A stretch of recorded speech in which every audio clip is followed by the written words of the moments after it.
les gars, on parle d'un truc là, même si on me paye, mais jamais de la vie, jamais de la vie je fais ça, vous êtes des grands malades. Se baigner dans la Seine, et pourtant, apparemment, maintenant c'est possible. On a cet article du Parisien qui nous dit site, horaire, température de l'eau, pollution, tout ce qu'il faut savoir sur la baignade dans la Seine à Paris. Alors, on va parler de ce sujet super bizarre, et franchement, dites-moi en commentaire, dites-moi maintenant tout de suite, allez-y, dites-moi si vous seriez prêt à vous baigner dans la Seine. Franchement, moi, je m'y connais suffisamment en histoire et je m'y connais suffisamment dans ma propre santé pour savoir que jamais de la vie je ne fais un truc pareil. Mais vous, dites-moi si honnêtement ça vous chante. Ne serait-ce que par curiosité. Franchement, allez-y. Je sais pas si vous avez remarqué, mais mon son est bien meilleur. J'ai réussi, ça m'a pris une demi-journée, mais j'ai réussi à avoir le meilleur son possible. J'ai complètement changé. Je sais que vous en avez rien à faire, mais je vous le dis quand même parce que je suis trop fier. Ça m'a pris du temps, des larmes, du sang, mais j'ai réussi à enfin améliorer le son, avoir enfin le son que je voulais. Deuxième chose, vu que cette intro est déjà assez longue, je ne vous ai pas suffisamment parlé de ma deuxième chaîne en anglais, un anglais très basique où je parle de pop culture, et en ce moment, je donne mon avis sur les derniers épisodes de Rick et Morty. Le lien s'affiche en haut à droite, franchement, allez-y si ça vous intéresse. Je vais parler de pop culture, zéro politique. J'essaie de me tenir à un épisode par jour, c'est quasiment impossible vu que je publie déjà 2 vidéos sur cette chaîne. Voilà. Donc trêve de plaisanterie, on va passer au vif du sujet. J'ai 7 articles à vous montrer et j'ai aussi 7 vidéos à vous montrer de madame Myriam Palomba que je ne connais pas. Je ne connaissais pas, je la connais toujours pas. Je ne sais pas exactement qui c'est, donc voilà, c'est juste un truc que j'ai trouvé entraînant sur X et je pense que c'est intéressant d'en parler. Alors, on a cet article du Parisien. Site, horaire, température de l'eau, pollution, tout ce qu'il faut savoir sur la baignade dans la Seine à Paris. Alors, on nous dit la Seine accueillera les nageurs dès le 5 juillet 2025 dans 3 sites aménagés. Des règles strictes encadreront toutefois la baignade avec des horaires spécifiques et un test obligatoire. Comment je sais pas, j'en sais autant que vous pour le coup. La qualité de l'eau sera surveillée quotidiennement, j'espère. Ce 5 juillet 2025, pour être historique, interdit depuis 102 ans. J'aurais pensé que c'était plus que ça. Interdit depuis 102 ans, la baignade dans la Seine sera autorisée à Paris à compter de ce samedi dans 3 sites de baignade aménagés le long du fleuve. Un plouf gratuit, mais qui n'est pas sans règle. Le dispositif relativement restrictif impose des horaires et un test de natation. Alors, je vais juste enlever parce que j'ai pas mes écouteurs. Je vérifie juste que le son est désactivé sur l'onglet. Alors, 3 sites ont été aménagés. Un au niveau de Bercy. Bercy, vous auriez pu choisir n'importe quel endroit de Paris, vous avez choisi Bercy. On parle bien de Bercy, là où t'as c'est pas une salle de concert, c'est une scène, là où t'as la scène de Bercy. On parle bien du même endroit, je suis pas fou. Le plus grand des 3, 300 nageurs dans la zone de baignade, 700 au total sur le site. L'île de Saint-Louis, c'est plus cohérent, à Bras-Marie, capacité de 150 nageurs. Et à Grenelle, avec une capacité de 150 personnes. Ok, d'accord. Ces 3 sites seront ouverts jusqu'au 31 août sur des horaires pouvant changer selon les sites et les jours. L'infographie ci-dessous montre chacun d'eux. Ah oui, parce qu'en plus, c'est des horaires de mairie de province. C'est genre de 8h à 11h30. Et le dimanche, ça va, 8h à 17h30. Non mais sérieusement, je comprends pas pourquoi ils ont fait ça. Franchement, je vous le dis dans le mille, je ne comprends pas pourquoi ils ont fait ça. Ça a coûté un pognon de dingue, comme dirait l'autre. Ça devient un tic de langage. Faut que j'arrête de dire ça. Rendre la scène adaptée aux nageurs, est-ce que j'ai l'impression d'avoir raté un truc, parce que est-ce que à un moment ça a été une vraie demande? C'est une vraie question, c'est pas une question rhétorique, c'est une vraie question. Est-ce que à un moment il y a des gens qui ont activement demandé à rendre la scène adaptée à la nage? Franchement, je me pose la question parce que moi ça ne me dit absolument rien. Et ça fait vraiment partie des trucs bizarres. Enfin, c'est vraiment une demande sortie d'un...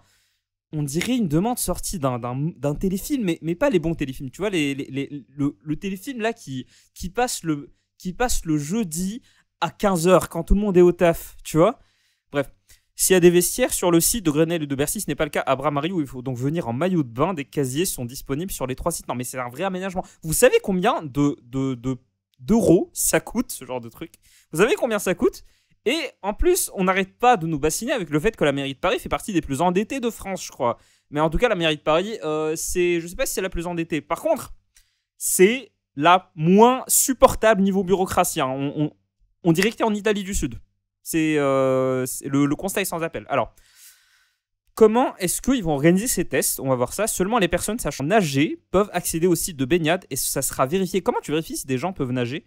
Des limites d'âge et de taille ont également été mises en place par la mairie de Paris. Selon les sites, à Bras-Marie et Grenelle, il faut avoir au moins 14 ans et mesurer au moins 1m40. Exception à Grenelle, pour le bassin, on s'en fiche. Tout mineur de moins de 14 ans doit être accompagné par un adulte. Ouais, ok. Quelle sécurité? Les sites de baignade sont tous surveillés. La capacité à nager est vérifiée dès l'entrée du bassin. L'usager rentre sur le site, se change, puis est invité à se mettre dans l'eau, dans un espace spécifique au bassin. Les maîtres nageurs, mais franchement, j'ai de la peine pour les maîtres nageurs parce que là, ça va grouiller de monde. Il y a tout le monde qui va se ruer dessus. Parce que franchement, nager dans la Seine, moi je trouve que c'est pas banal. Hein. Franchement, c'est pas banal. Mais jamais de la vie, je le ferai. Mais en tout cas, j'ai de la peine pour ces maîtres nageurs. Ils vont devoir, mais chaque personne qui passe, allez, vas-y, fous-toi en maillot de bain. Allez, vas-y, est-ce que tu sais nager? Ah, ok, vas-y, fais des brasses. Vas-y, ok, c'est bon. Mais ça doit être le métier le plus chiant de la période estivale, franchement. Alors, un maître nageur vérifie. Une fois l'approbation reçue. Ah oui, parce qu'en fait, il faut lettre avec accusé de réception. La personne est autorisée à se baigner de façon autonome. Un bracelet sera remis au nageur autorisé à rester pour éviter qu'il ne repasse par cette étape au cours de l'été. Mais waouh! Mais ça a l'air chiant! Ça a l'air insupportable. Comme à la plage, des drapeaux indiquent les conditions d'accès à la baignade, drapeau vert, etc. On s'en fiche. La qualité de l'eau, voilà, c'est le point qui m'intéressait. D'importants investissements ont été réalisés ces dernières années pour rendre la Seine propre et donc baignable. Cela a notamment permis que plusieurs épreuves de Jeux Olympiques aient lieu dans le fleuve. Afin de vérifier la qualité de l'eau, des tests seront réalisés chaque jour en amont des sites de baignade jusqu'à leur fermeture fin août. On se croirait à Tchernobyl, hein, franchement. Genre, tous les jours, il y a un mec qui va venir pour vérifier que l'eau est toujours baignable. J'ai appris un mot aujourd'hui d'ailleurs. Pourquoi?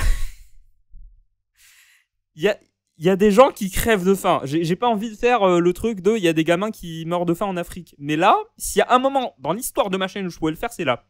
Est-ce que c'est pas le truc le plus irresponsable que de dire les gens sont là en train de... S'il vous plaît, Paris, c'est insupportable, ça sent la pisse partout. Paris sent la pisse. Je vous garantis que si on prend la moyenne des odeurs de Paris à l'intérieur du périph', l'odeur sera une odeur d'urine. Je mettrai ma main au feu. Mais surtout... la sécurité. L'Île-de-France fait monter l'insécurité, ce qui fait que la France a un taux d'insécurité supérieur à des pays du Maghreb. Voilà. Qu'on arrête de me sortir ce lien apparemment entre délinquance et pauvreté et niveau de développement. Ça n'existe pas. C'est pas parce que tu as plus d'éducation qu'il y a moins de délinquants. C'est pas parce que tu as plus de moyens qu'il y a moins de délinquants. C'est pas parce que tu as un État qui verse autant de thunes dans des initiatives stupides que tu as moins de délinquants. Voilà. La France est un cas d'école. Il y a des délinquants parce qu'il y a des délinquants. Voilà. Du coup, j'ai des solutions par rapport à ça. Moi, j'ai des très bonnes idées de solutions. Par contre, je ne sais pas si j'ai le droit de les dire sur YouTube. Voilà, je suis tout à fait sérieux. Je troll pas du tout. Je ne troll absolument pas. Du coup, tous ces problèmes à Paris et la circulation, est-ce qu'on en parle? Ah oui, attention, ils veulent rendre Paris inaccessible aux voitures. Ils veulent rendre Paris entièrement piétonne. Donc la question de la circulation, c'est bon, plus besoin d'en parler. Est-ce que je suis vraiment là devant une caméra à vous énumérer les problèmes qu'il y a à Paris? Pour moi, la délinquance, c'est un des plus gros problèmes. L'insalubrité, le fait que devant chaque gare, c'est le QG d'une mafia. Chaque fois, tu as une mafia différente. Et là, je me tais. Mais l'insécurité, le fait que ça pue, le fait que la circulation, c'est n'importe quoi, le fait que... Par contre, là où j'aime beaucoup Paris, c'est qu'en fait, impossible de se perdre en métro. Tu ne te perds pas en métro. C'est super, super bien indiqué. Tous les gens qui se sont perdus en métro, vous le méritez. Franchement, vous le méritez parce que c'est la vie qui vous punit pour être trop con. Désolé pour la vulgarité, mais tout ça pour vous dire, Paris, il y a énormément de problèmes. Rien qu'à la bureaucratie, franchement, pour accéder à des services, que ce soit des services de ville, des services municipaux, des services déconcentrés de l'État, c'est impossible. Il y a tellement de problèmes. Ils n'ont pas assez de gens et ils ont trop de gens en même temps. Ils ont une trop grosse bureaucratie. Le nombre de problèmes qu'il y a à Paris, le nombre de problèmes. Et la solution d'Hidalgo, c'est quoi? Rendre la Seine baignable. Le truc que personne n'avait demandé. Franchement, est-ce que c'est juste pour la com que vous faites ça? Parce que, bravo, il y a les débiles comme moi qui trouvent le temps d'en parler. Mais pourquoi? Franchement, qu'on m'explique pourquoi est-ce qu'on a fait ce truc? Pourquoi est-ce qu'on a rendu la scène, etc. Excusez-moi. Pour vérifier la qualité de l'eau, ce vendredi, les tests indiquaient que la qualité de l'eau était excellente. Demain, elle sera désastreuse. En cas de dépassement des seuils, alors la baignade sera interdite comme aurait pu être annulé ou reporter des épreuves lors des Jeux Olympiques. Mais jamais de la vie, arrêtez de raconter n'importe quoi. Jamais de la vie, même si l'eau, elle était tellement sale que tu plonges dedans, tu ressors avec 3 mains. Même si c'était à ce niveau-là, ils n'auraient jamais annulé pour les Jeux Olympiques. Faut arrêter de raconter n'importe quoi. En ce début juillet, la température de l'eau est bien au-dessus de 25 degrés. Ce vendredi, elle pointait ainsi les 26,5 degrés. Selon les relevés du syndicat l'agglomération parisienne, on s'en fiche. Voilà. Donc, pour cet article du Parisien était très descriptif. Franchement, pas grand-chose à dire. Maintenant, on va aller voir du côté de la vidéo. Alors, cette vidéo, encore une fois, Myriam Palomba, je ne sais pas qui c'est.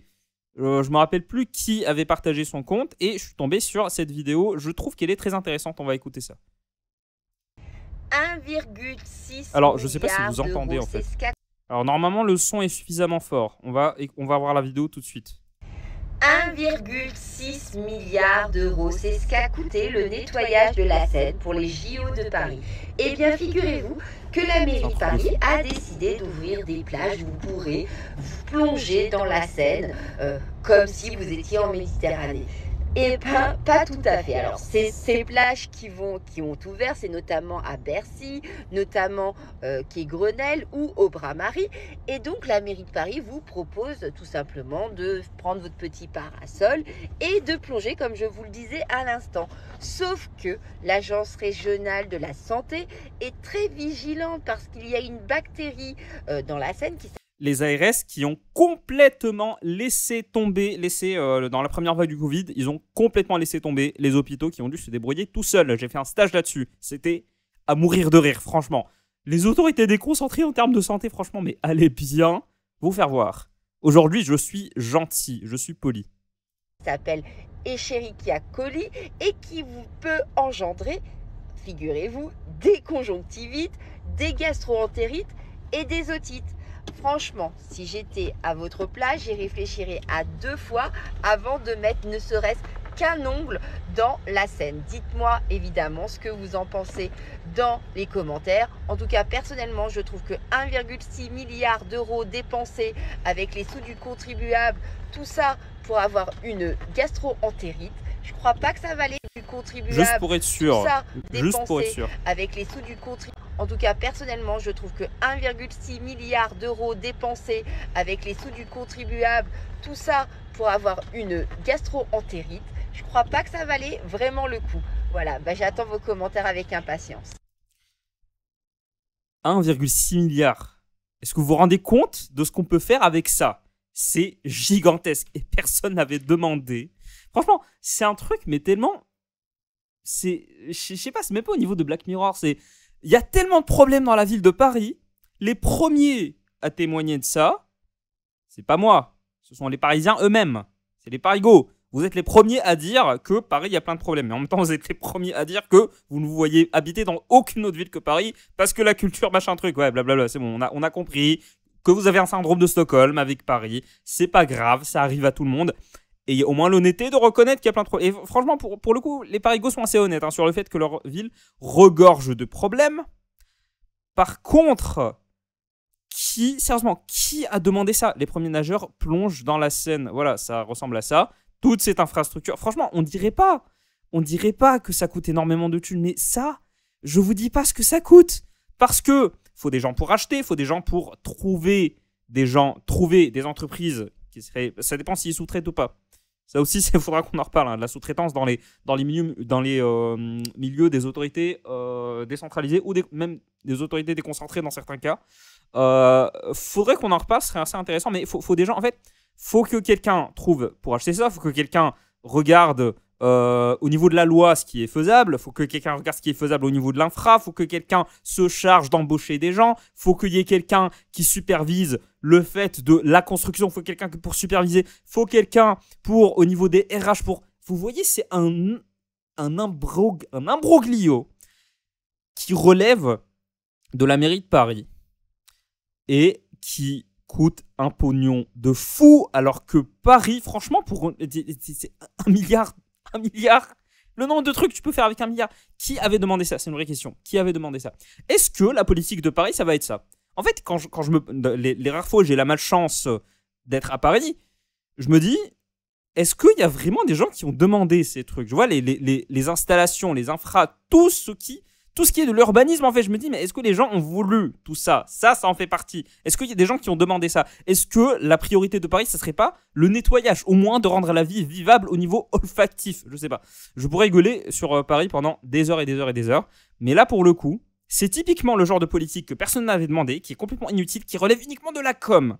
Ça relève uniquement de la com. Là, ils sont sur le prolongement de ce qui a été fait pendant les JO, parce que l'objectif, c'était de rendre la Seine baignable pour les Jeux Olympiques. Bravo, tout le monde s'en fiche maintenant, tout le monde s'en fiche. Vous avez trouvé le moyen de faire en sorte que des gens en parlent, alors que personne n'avait demandé. Franchement, c'est incroyable. C'est assez typique, c'est extrêmement bourgeois. Franchement, il n'y a que à Paris qu'on trouve ce genre de choses. Les gens disent, Paris c'est une bulle. C'est complètement vrai, c'est complètement une bulle. Il y a Paris, il y a le reste de la France. Il y a Paris, il y a le reste. Ce genre de truc, ça n'existe pas en province. En province, il y a d'autres problématiques. Ou alors, j'essaie de le reformuler de façon un peu plus engagée, on va dire. En province, les mairies ont beaucoup plus tendance à se charger des vrais problèmes. Parce que ça, une mairie qui fait ça, une mairie qui ignore complètement tous les problèmes relatifs à Paris, y compris l'endettement, et qui se dit on va mettre un pognon de dingue, on va rendre la Seine baignable. Ok. Est-ce que vous allez faire un truc pour les loyers? Vous allez faire un truc pour le coût de la vie? Vous allez faire un truc sur le fait que tout est concentré dans le périph' et que dès que tu sors du périph', t'as exactement les mêmes prix, sauf que t'as pas du tout le même emploi, t'as pas du tout le même accès à la culture, t'as rien. Franchement, comment est-ce qu'on peut ignorer sciemment les problèmes à ce point? Ça me sidère. Ça me sidère, mais bon, on va finir sur une note positive. Au moins, la statue de Saint-Michel est jolie. Voilà. C'est le seul truc auquel je puisse penser. Salut.